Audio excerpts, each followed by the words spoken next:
And so what the females seem to be doing is using some marker or some set of markers as a proxy indicator for health. And I think you could say reasonably that female human beings do the same thing to male human beings.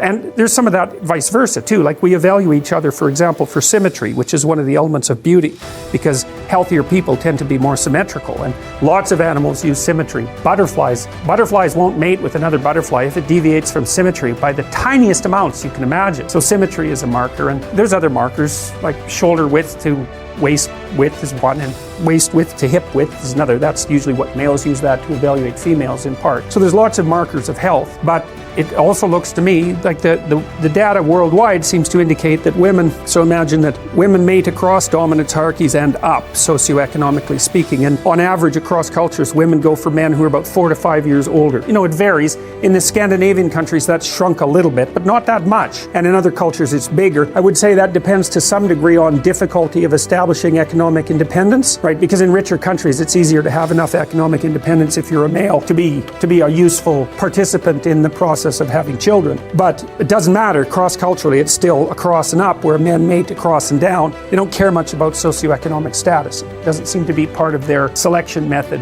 generally speaking. So I think that part of that is also the ability of women to select for male health. It's something like that, because it isn't only that, because if you're healthy and energetic, you're much more likely to be successful, because it's very hard to be successful if you're ill, obviously. I mean, so because the competition is just too high. And both genders, both sexes select each other for attractiveness, both select for intelligence, both select for personality, although there are differences there in terms of what's stressed. So I think you can derive a couple of things out of this, and this is where I think people are different than other animals. Importantly different is that, so imagine that there's tremendous selection pressure towards the production, let's say, of men who are good at climbing male dominance hierarchies, or climbing the male dominance hierarchy. But the thing that's so interesting about people is that we've multiplied our dominance hierarchies. You know, if you take an animal that's got a rather static behavioral pattern, then there's a single hierarchy. Elephant seals are a good example of that. So elephant seals, the males are absolutely massive. They're way, way bigger than the females.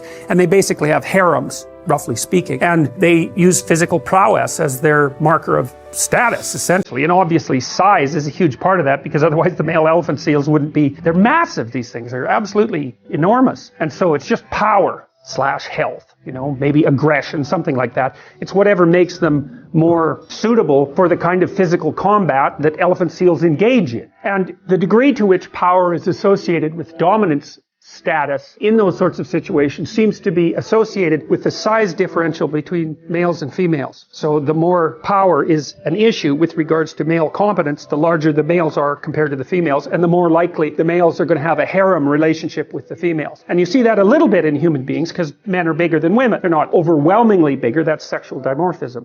And, you know, there's some men that are smaller than some women, but on average, men are taller and they have more upper body strength and so forth. So there is a power element to male competition, but it's not as extended as it would be among animals, say like elephant seals. So in the elephant seal, you see maybe there's one stable set of traits that's being selected for that makes the males more likely to reproduce. But human beings, we're very weird creatures because we're so conceptually flexible. And so what seems to have happened, maybe males started selecting each other in dominance competitions for something like cognitive flexibility and conscientiousness. It's something like that. So that would be the ability to abstractly represent the world, and then the ability to operate effectively within it, to represent yourself socially in a way, and then to carry through with that, because that enables people to trust you. So it's something like that. And so that produced cortical expansion, and then women were selecting men who were good at that, and that produced cortical expansion. And then there's an arms race between women and men with regards to intelligence. So the women kept up, or they certainly kept up with intelligence